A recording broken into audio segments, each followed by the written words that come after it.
So this morning we'll be talking about finding peace. So as I was preparing for this message, I had to find peace myself because I was so excited and all of that. So we are doing a series on He Promises, right? Can anyone remember what we talked about last week? Anyone? We have been talking a lot about peace and how we need to stand on God's promises. So today I'm going to talk to you about another aspect of God's promises, and that is finding peace in your thoughts. Something that is very close to my heart as well. So let's see how we go through this morning. So for many years, I imagined that my inner peace is robbed by people, certain places, or the busy schedule of my life. But it's strange because it was I who said yes to all the stuff that I was involved in. And I used to be asking God, take away what I'm committed to, or take away the people that I thought who were robbing my peace. But as I was reflecting on the promise of God in Isaiah 9:6, it reads like this: His name shall be called Wonderful, Counselor, Mighty God, Everlasting Father, and Prince of Peace. So it's not the Prince of Convenience or the Prince of my preference, not the Prince of Ease, because all of the time, or most of the time, when God promises peace, what I hear is God is promising me convenience, God is promising me ease, or granting my preference.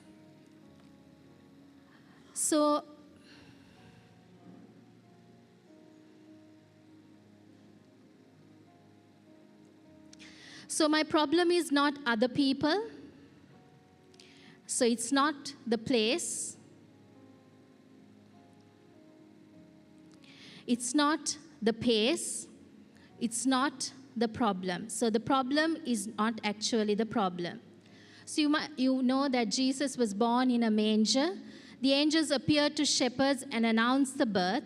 And the shepherds were the least likely to people to be chosen to spread the news. They were a moving crowd. So it's not the place, it's not the pace, and it's not the problem. My problem is expecting perfection. So the enemy of your peace is not other people. It is not the place. It is not how fast life is or the way the world is. The enemy of your peace is your insistence, my insistence on perfection. When heaven came down and appeared to humanity, it was not in the form of perfection. God did not look like a deliverer. He looked like a dependent, a helpless babe. When the Prince of Peace came in, he didn't come in dressed in power. He came in pampers. Why? Because God wanted us to know he's going to bring peace to us, not the way we expect. It's not always the way we want to have things. It's not always going to live up to my expectations, my specifications. So if I'm going to live at peace, I have to surrender my expectation of perfection. So we realize peace is not found in a place. Peace is found in Jesus Christ. Shall we say amen? It is not found in a set of circumstances that are problem-free. It is not that God delivers me from the problem, but God meets me right in the mess. God said in Psalm 23, He will guide us in the valley. He didn't take us out of the valley. What did He say? He will guide us. Yea, though I walk through the valley of the shadow of death, I will fear no evil. I am at peace in the path. Not because I'm going through it, or I'm not going through it on my own, but because I'm going through with the Good Shepherd, Jesus Christ. Jesus could have come as a 24-year-old, very strong, adult, full of strength. But what did he choose to do? He chose to come as a tiny babe into a desperate place. And you know the story of Jesus, right? So Joseph waited until the last minute to book his Airbnb for the census because that was God's chosen way. And it was a cold place, but the presence of God was born there. So the path to peace is a strange one. The path to peace for Jesus would lead him through Gethsemane, where Jesus prayed, God, if there is any other way than experiencing wrath from your hand, let this cup pass from me. And the path to peace of God for Jesus led him into the hands of sinful men. Jesus came in weakness and died in weakness to become our strength.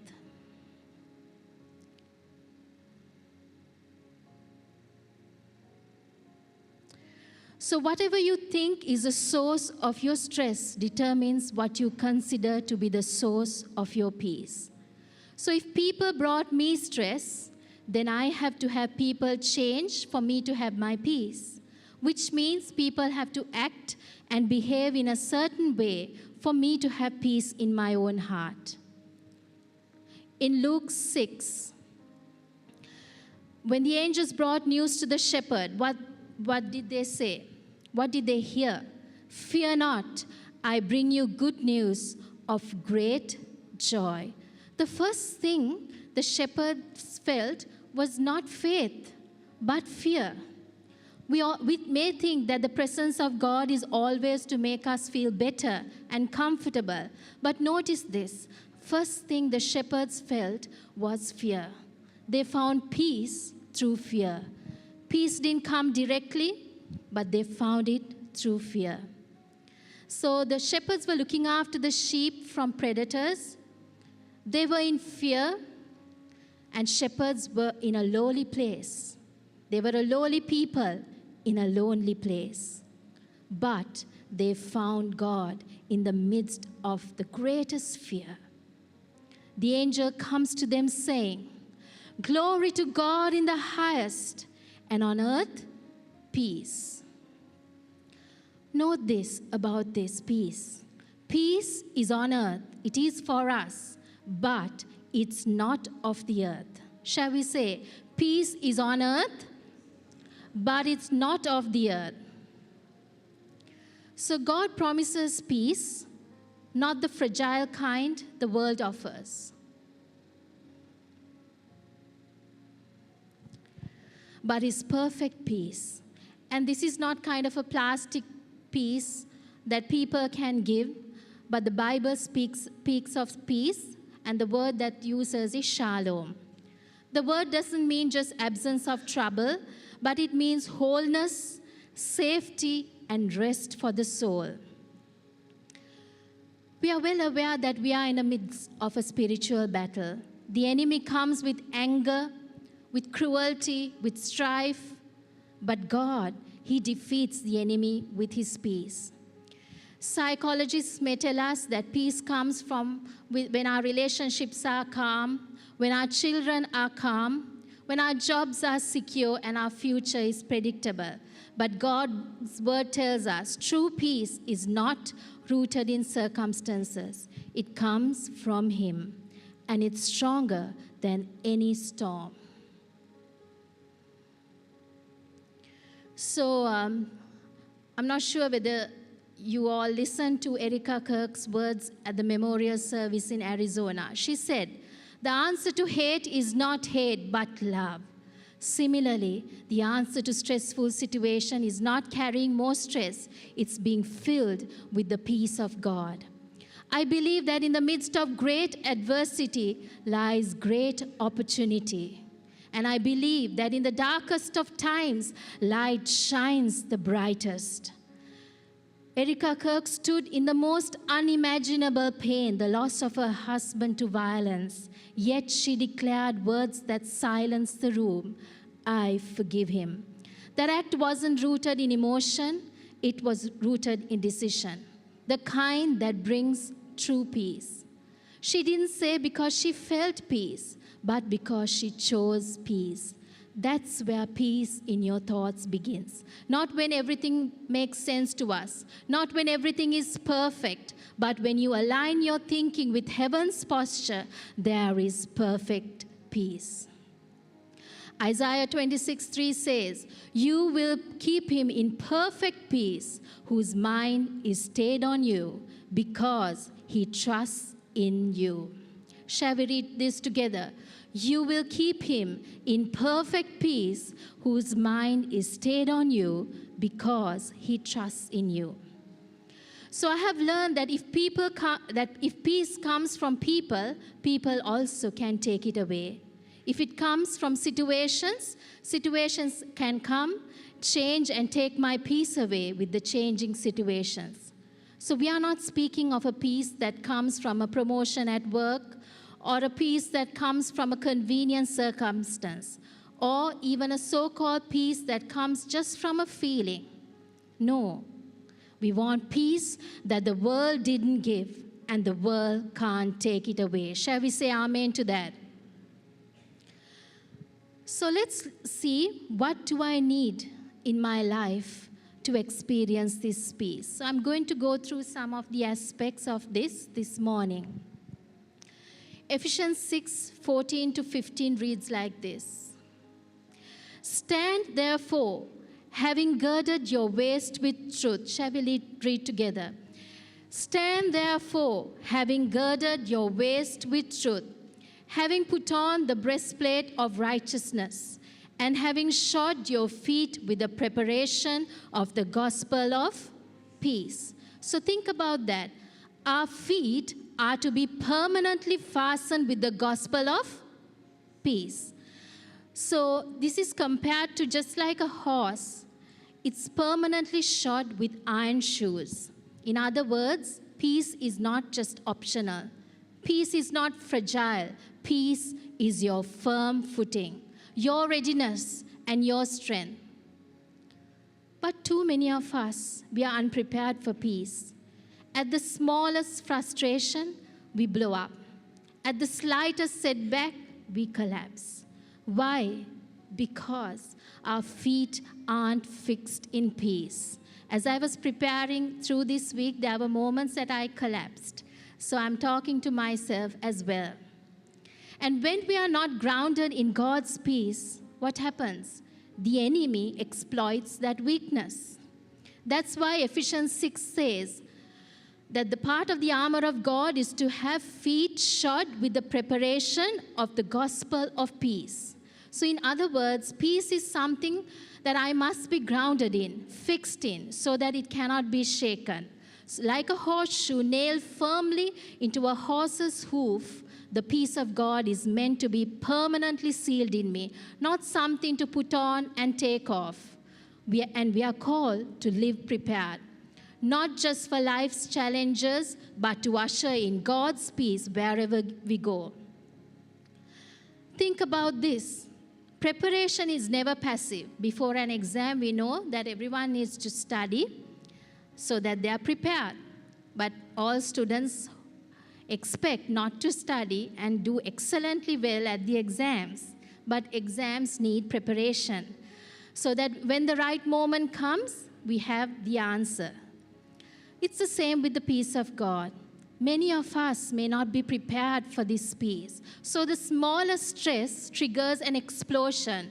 Instead of calming storms, we create new ones. But God does not want us to live on edge. He wants us to be armed, steady, and secure, with our feet firmly grounded with the gospel of peace. So when you are not shod with the God of peace, you become an easy target. The enemy thrives in chaos and uses against us. But when we are prepared, when peace is our stance, the enemy loses his advantage. Shall we say amen? If only people realize the victories God has lined up for those who train themselves to walk in peace, they would live differently. They would stand taller in trials. They would respond with calm when provoked. They would carry an atmosphere that shifts every room that they enter. So peace isn't weakness. Peace is power. It's preparation. It is victory. And God is calling you right now to put it on, to live out peace, and to win battles others keep losing, all because you chose to be prepared and be grounded. Romans 16, verse 20. Shall we read together again? And the God of peace will crush Satan under your feet shortly. The grace of our Lord Jesus Christ be with you. Amen. So do you see that? The moment you choose to walk in the peace of God, you are positioning yourself for victory. It is not your strength that defeats the enemy. It's the God of peace working through you. Shall we say amen?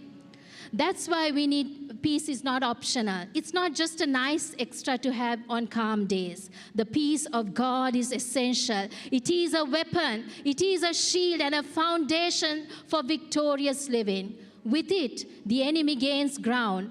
Without it, the enemy gains ground. And with it, Satan is crushed beneath your feet. So today, I invite you, don't settle for a shallow understanding of peace. Step deeper. Discover the fullness, God's peace that steadies your heart and guards your mind and empowers you to walk. And as you do, you will not just talk about victory, you will live it. Let's give a hand clap to Jesus for this unshakable peace he gives us. So let's move on to the next aspect, and that is a softened heart. Mark 6:51 to 52 reads like this. It's very familiar. We have been going through this last week as well. Then he went up into the boat to them, and the wind ceased, and they were greatly amazed. So these were the disciples, greatly amazed in themselves beyond measure, and marveled, for they had not understood about the loaves, because their heart was hardened. So when Jesus told his disciples to cross to the other side of the lake, they didn't expect a storm. But the winds rose, the waves crashed, and they struggled at the oars with all their strength. In the middle of their striving, Jesus comes, walking on the water. And when he stepped into the boat, the wind ceased and a great calm followed. We know the story by now. And one would think that it's so obvious because Jesus is Lord over every storm. Yet, the scripture says the disciples did not understand, not the miracle of the loaves, referring to the feeding of the 5,000, nor the calming of the storm, because their hearts were hardened. Now pause for a moment. They had just survived a storm, but Jesus still found fault with them, not for their rowing, nor for their fear, but for the hardness of heart. Why did Jesus fault them? Because when faced with trouble, they focused on controlling the situation rather than asking, is my heart right to experience God's miracle in this storm? This is where we also may miss out.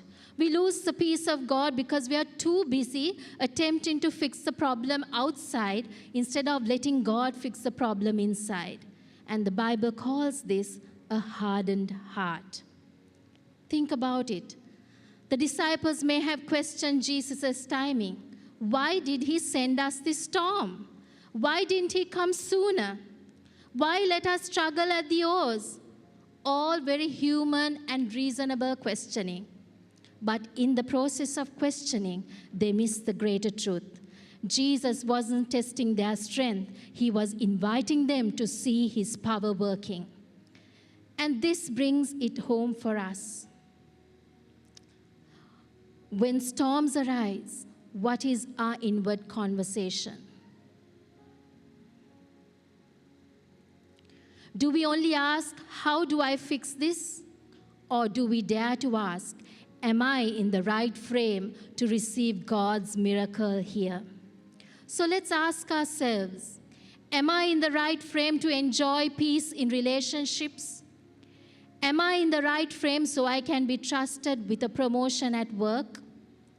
Am I in the right frame so I can handle an increase in income? Am I in the right frame so I can remain peaceful while God works in my situation?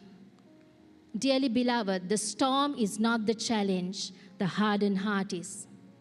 So if you let Jesus soften your heart, the storm will cease and you will see his miraculous hand working in your life. Let's look at the next aspect, the inner currents. What inner currents do I have to battle right now? Mark 6:45 to 48 says like this: Immediately he made his disciples get into the boat and go before him to the other side to Bethsaida, while he sent the multitude away. And when he had sent them away, he departed to the mountain to pray. Now when evening came, the boat was in the middle of the sea, and he was alone on the land. Then he saw them straining at rowing, for the wind was against them.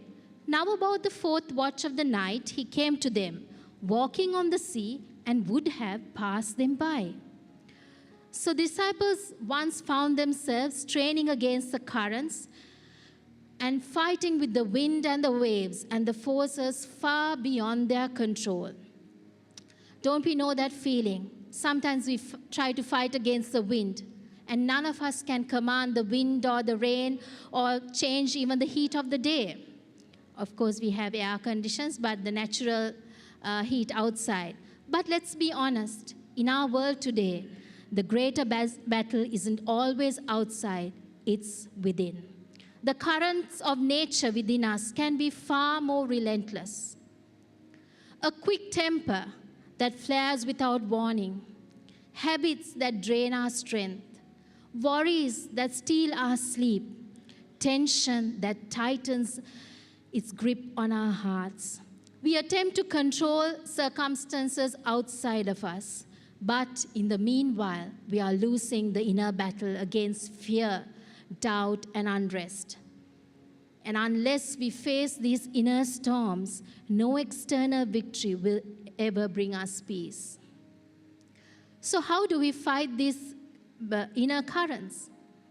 The Bible shows us the way. Firstly, renew your mind. Last night at the Bible study, we discussed about renewing our mind with the things that are all happening around us. And Uncle Srila prayed this scripture, Romans 12:2, and do not be conformed to this world, but be transformed by the renewing of your mind, so that you may prove what the will of God is, that which is good and acceptable and perfect. So what are we to be doing? Not to be conforming, but to have a transformed mind. Let God reshape the way you think about yourself, about others, about situation. Because a changed mind leads to a changed life. A transformed mind leads to a transformed life. Secondly, choose forgiveness. Let go of that bitterness. Let go of things, the bitter things, the hurting things that have wrapped around your soul. Choose forgiveness. And thirdly, release fear and doubt. Trusting God shifts the weight from your shoulders into God's shoulders. 1 John 4:18 says, His perfect love drives out fear. Only perfect love casts out fear. Only God has perfect love. So don't expect human love to cast out your fear. Shall we say together, God's perfect love drives out my fear. Friends, if you are weary from fighting these inner battles, don't give up. The truth is, you were never meant to fight them alone. If you come to Jesus this morning, He will calm the storm inside you, just as much He calmed the stormy sea outside. You may be listening to this message right here now, or maybe you are in your living room or in your car. I take this moment to, if you haven't invited this Jesus, If you don't know this Jesus, I invite you to receive him into your heart. The currents may rage, but with Jesus Christ, you can have peace within. Let's move on.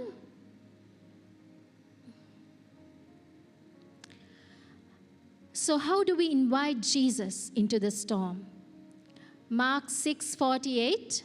Then he saw them straining at rowing, for the wind was against them. Now about the fourth watch of the night, he came to them, walking on the sea, and would have passed them by. So when the disciples were straining at the oars, exhausted and afraid, Jesus came walking on the water. The scripture tells us he was intending to pass them, but that their cries stopped. He turned towards them, stepped into the boat, and the storm ceased. So think about that. The disciples wanted to escape the problem, but Jesus wanted to enter into it, into that fear, into the mess, into the storm, and bring peace. And the same is true for you and me today. A few years ago, my family and I had to move overseas so I could complete my specialist training. It was a massive change, a new country, a new culture, a new health system I was not used to and not worked before, and no family around. Our kids had to adjust to completely different schools and a system of education. So in many ways, it felt like starting life all over again. And honestly, it was quite overwhelming. I missed my parents, I missed our church family, and I often felt I was caught in a storm, trying to keep everything under control, but failing. I remember being so anxious, so stressed out, and sometimes in tears. One Sunday, we went up for prayer during an altar call. The visiting preacher didn't know us at all, but this is what he prayed. He said, "Daughter, why are you crying? Jesus has made your life secure. He holds you in his palm, and his hands are wrapped around you." In that moment, something changed. It was like a bullet that hit me. It was like a switch had been flipped. That moment, the tears stopped, and I felt a peace I cannot explain, a peace that only Jesus can give me. Now let me ask you, did my circumstances change? No. Did my preferences change? No. Did life suddenly become easy? No. Did I learn everything so quickly? No. But I had peace, a peace the world didn't give, and a peace the world can't take it away. And ever since then, whenever I feel overwhelmed or I start to lose my peace, I go back to that word. It reminds me to surrender my control to Jesus, to fix my eyes on Jesus, not the storm, because real peace doesn't come from my circumstances. It comes from Jesus alone. So how do we invite Jesus? As much as I did, and I have to do it every day, I need to surrender control to Jesus. Storms remind us of our limitations. The harder we row, the more we realize the wind and the waves are beyond us. True peace begins when we stop trying to control everything and say, "Lord, I can't, but you can." And secondly, focus on God's presence, not the problem. The disciples feared the waves, but peace comes the moment they saw Jesus was in the boat. When you shift your eyes, as I did, from the storm to the Savior, you discover Jesus has authority over every storm that threatens you. My friends, Jesus may be drawing near you right now, waiting to be invited in. Don't let him pass by. Call to him, welcome him, and when he steps into your storm, you too will experience his calming presence and his victorious peace. Amen.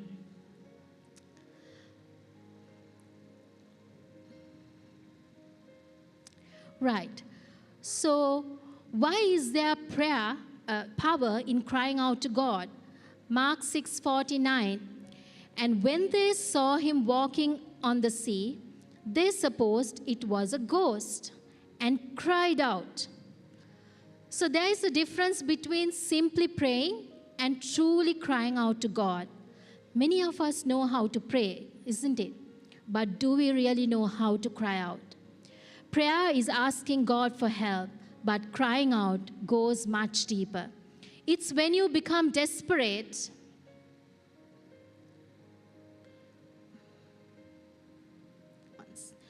that your prayers are heard. Not that we need to use loud noises or shout and pray, but we need to have an attitude of being desperate. Let us go out of our weariness, because weariness bows men to the ground, but prayer lifts them to the throne. So I ask you, are you crying out to God this morning? Not just praying nice, polite prayers, but pouring out your soul before Him.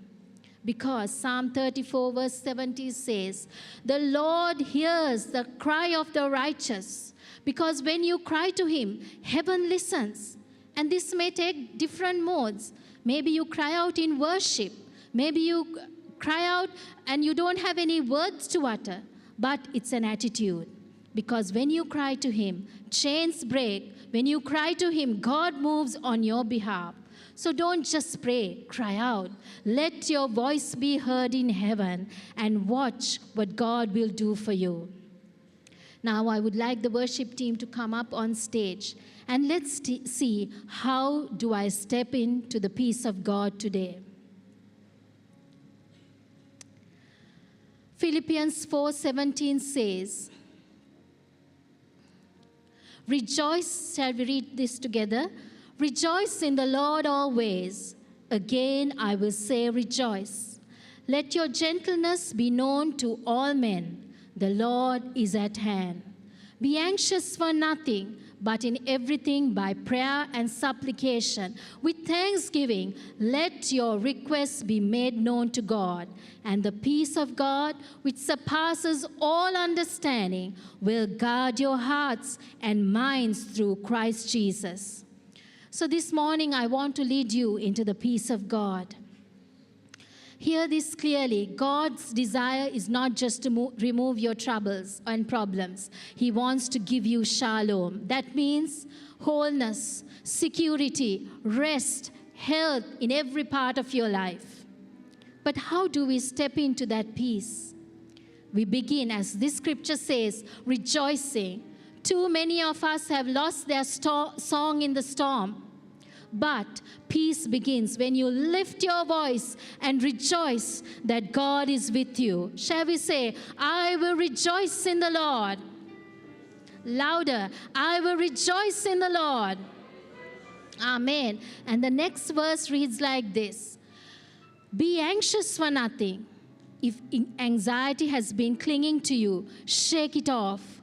Don't let it control your moments. Hand it over to God. And then pray.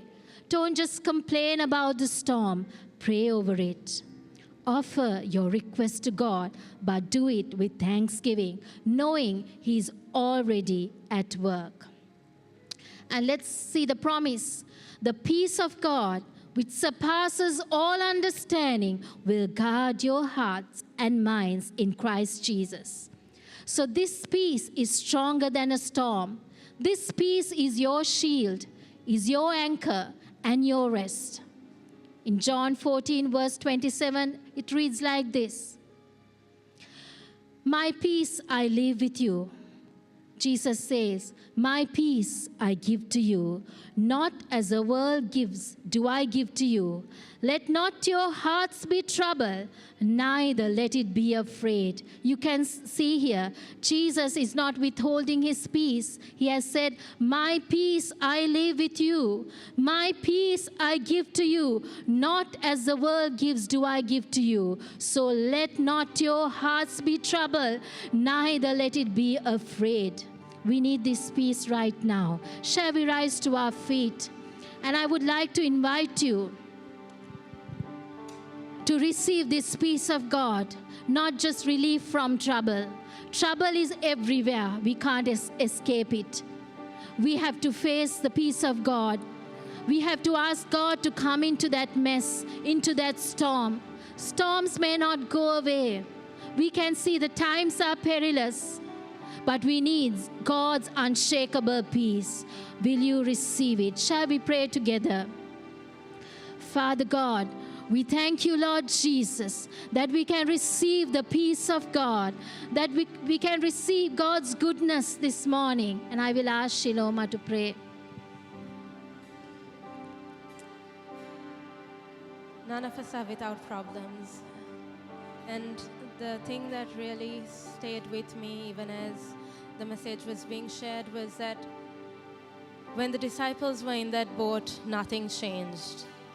The storm was still raging. Peter started walking on water.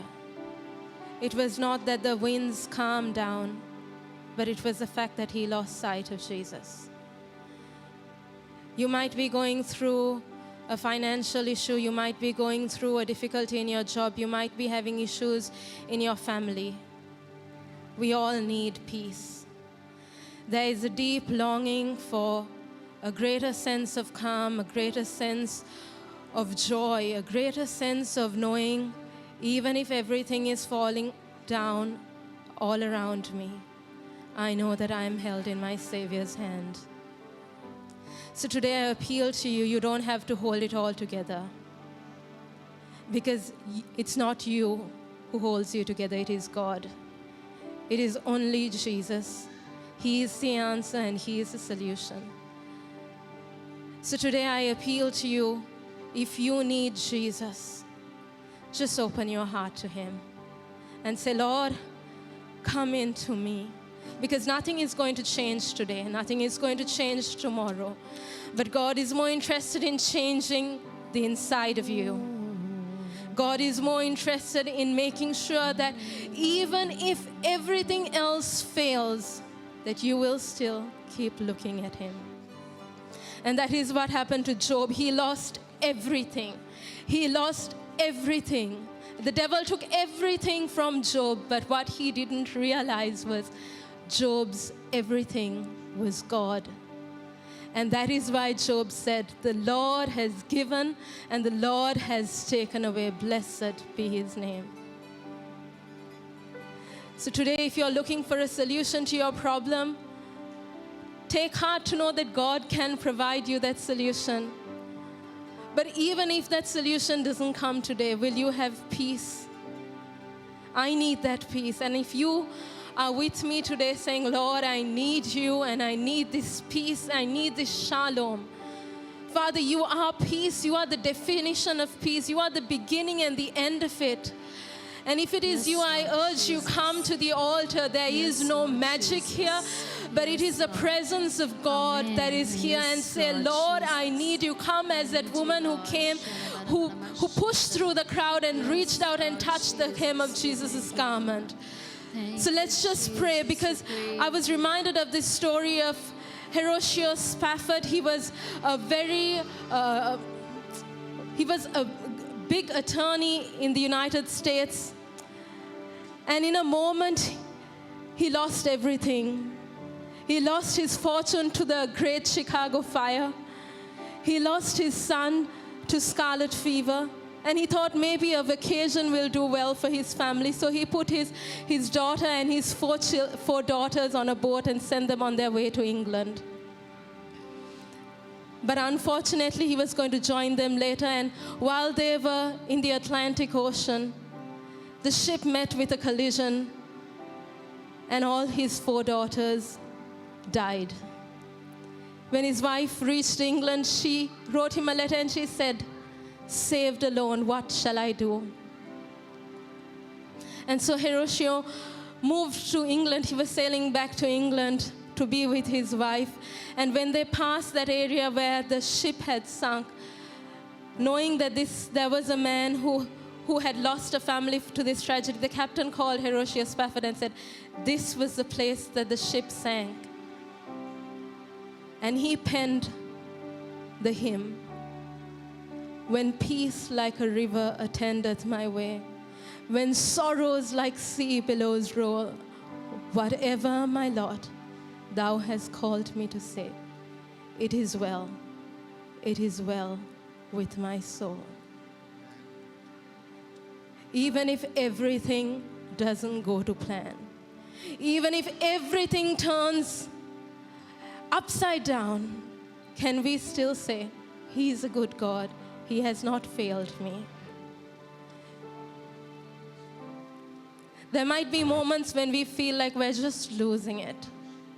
This is our opportunity to say, Lord, I need you, Lord, I need you, Lord, I need you. So just, I urge you, church, there is nothing, there is no money, there is nothing, no success that can give you this peace except the Lord Jesus Christ. Money will come and go tomorrow, success will come and last for a while, but there is nothing but the peace of Jesus that will sustain you. So Father, we just invite you, Lord Jesus, Father God, you see every person in this room, Lord Jesus, Father God. You see every beating heart, Lord Jesus. You see every broken heart. You see every cry for help, Lord Jesus. Father, in those hours alone, Father God, in the deepest, darkest nights, Father God, when those tears are rolling, Father God, down the eyes with no prayer on the lips, Father God, but a cry for help, Lord Jesus, Father God. Lord, are you here? Lord, are you here? I pray, Lord Jesus, Father God, the peace that passes all understanding, Father, as only you can give, Father, will overwhelm your children now, Father God. Each one of us, Lord Jesus, Father. Father, when even in the good days and even on the bad days, Father God, that our eyes will be fixed on you, Father God, because the problem is not perfection, Lord Jesus, Father God. The problem is not our problem, Lord Jesus, Father God, but the problem is, Father, the lack of fixing our eyes on you, Father. You are the King of peace, Lord Jesus, Father God. And I pray, Lord Jesus, Father, that you will touch our hearts and our minds, Father God, to know, Lord Jesus, that you are the God who brings peace, Lord Jesus, Father God. Thank you, Holy Spirit. Father, a solution to our problem would be amazing, Lord. But even if you don't, Lord, just like Shadrach, Meshach, and Abednego, who stood to be burned in that fire, stood outside the furnace and told Nebuchadnezzar, even if our God doesn't save, doesn't mean that He can't. Even if He doesn't, we will not bow down to you. Father, I pray that you would give us that peace in the midst of the storm, Lord Jesus, in the midst of the turmoil, Lord Jesus, Father God, when it feels like someone is pulling the rug from under our feet, Lord Jesus. Yes, Jesus. Give us that peace, Father God. Yes, The peace that we will not be moved, Father God. The peace that lifts us up, Lord Jesus, to the heights, Father God, and sets our feet on that rock, Lord Jesus. The rock of Jesus that cannot be moved, Lord Jesus. I pray today, Lord, come into our hearts, Lord. Come into our hearts, Father God. Lord Jesus, we might try to keep it all together and pretend like everything is okay, Father. But even if it is not, Lord Jesus, I pray that we will not faint, we will not be weary, that we will not lose heart, Lord Jesus. Because your promise is this in Isaiah 40:30. That those who wait on the Lord shall renew their strength. They shall mount up with wings like eagles. They shall run and not be weary. They shall walk and not faint, Lord Jesus. Father, we know that the enemy comes against us in many directions, Father God. But we know, Lord Jesus, that when we continue in the peace of Jesus, that the enemy who has inflicted pain upon us in a single way, Father God, will flee in 7 directions, Father God, because your decision, Father God, and your purpose is to bless us, Father God. Lord, not only to bless us in abundance, Father God, to bless us when we don't have, Lord Jesus, Father God, and to know that it is your will to bless us, Father God, even though others may curse us or others may put us aside, Father God. You called us, Lord Jesus. You have called each one of us by name, Lord, so that we might thrive in your plan and your purpose, Lord. So whatever our lot is, Father, we know that you have called us to enjoy the peace that you have, that we can say, it is well with my soul. It is well with my soul. It is well with my soul. When my bank balance is zero, it is well with my soul. It is well with my soul when things don't go according to plan. It is well with my soul. It is well with my soul when I don't get that promotion. It is well with my soul. It is well with my soul even though it seems like I might get fired. It is well with my soul. It is well with my soul even though there might be chaos raging in my family. It is well with my soul because I know the God who can change all things and give me peace to see not the storm that I'm in, but the thing that will come after the storm, Father. And I know, Lord Jesus, that you are able to do it, Father God. So I pray that you will arrest every thought, Father God, that rises up in condemnation, Father God, that speaks something that is not of you, Lord Jesus, Father God. In the name of Jesus, Father, we cancel it this moment, Father God. We bring into obedience every thought, Lord Jesus, Father. And we pray, Father God, for that perfect peace, shalom, Lord Jesus, to rest with each of your people this morning. Thank you, In Jesus' Jesus. name.